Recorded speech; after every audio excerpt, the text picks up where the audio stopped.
পাকিস্তানের বিপক্ষে প্রথম ম্যাচ জয়ের পর এবার সম্ভাবনার দুয়ার খুলে গেল বাংলাদেশের জন্য। রাওয়ালপিন্ডিতে পরের ম্যাচে জিততে পারলে টাইগার শিবিরে মিলবে বড় সুখবর। ছাড়িয়ে যাবে ইংল্যান্ড ও দক্ষিণ আফ্রিকার মতো দেশগুলোকেও। সাথে সুযোগ আছে অতীতের ব্যর্থতা কাটিয়ে নিজেদের সেরা অবস্থানে পৌঁছানোর। আর ইংল্যান্ড ও দক্ষিণ আফ্রিকাকে ছাড়িয়ে যাওয়ার সেই সম্ভাবনা ও সমীকরণ নিয়ে বাকি গল্পটুকু শুনবো এই প্রতিবেদনে। যেই বাংলাদেশকে দুদিন আগেও কেউ সাদা পোশাকে তেমন সমীহ করত না, তারাই আজ হুঙ্কার দিচ্ছে বাঘের মতো। পাকিস্তানের মাটিতে তাদের বিপক্ষে প্রথম ম্যাচ জয়ের পর এবার পাল্টে গেছে সব হিসাব নিকাশ। স্বাগতিকদের তো বটেই, এবার সুযোগ এসেছে ক্রিকেট বিশ্বের সব সেরা সেরা দলগুলোকে পেছনে ফেলার। এমনকি তার জন্য মেলাতে হবে সহজ একটা সমীকরণ।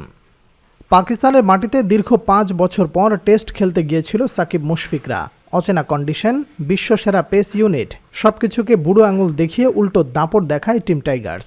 বাবর আজমদের বিপক্ষে 10 উইকেটের বিশাল জয় পায় বাংলাদেশ। এমন জয়ে অবশ্য চারদিক থেকে প্রশংসায় ভাসছে শান্ত লিটনরা। বোলিং ও ব্যাটিং দুই বিভাগে এমন সাফল্য বাংলাদেশ দল সবশেষ কবে দেখেছে তাও ঠিকমতো ভক্তদের মনে পড়ছে না। আর এই ইতিহাস গড়া জয়ের পর টেস্ট চ্যাম্পিয়নশিপে পয়েন্ট টেবিলে এসেছে বিরাট রদবদল, সাথে লম্বা লাভ দিয়েছে শান্তরা।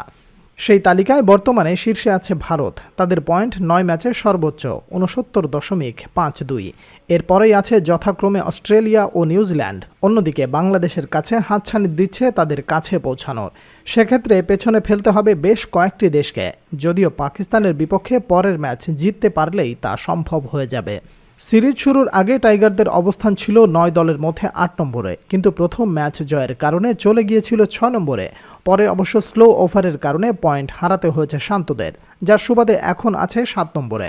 তবে পরের ম্যাচ জিততে পারলেই চলে যাবে সোজা 4 নম্বরে, কেননা বর্তমানে চতুর্থ স্থানে থাকা ইংল্যান্ডের পয়েন্ট 41.07, পঞ্চম স্থানে থাকা শ্রীলঙ্কার আছে 40 পয়েন্ট ও বাংলাদেশের উপরে থাকা দক্ষিণ আফ্রিকার পয়েন্ট 38.89।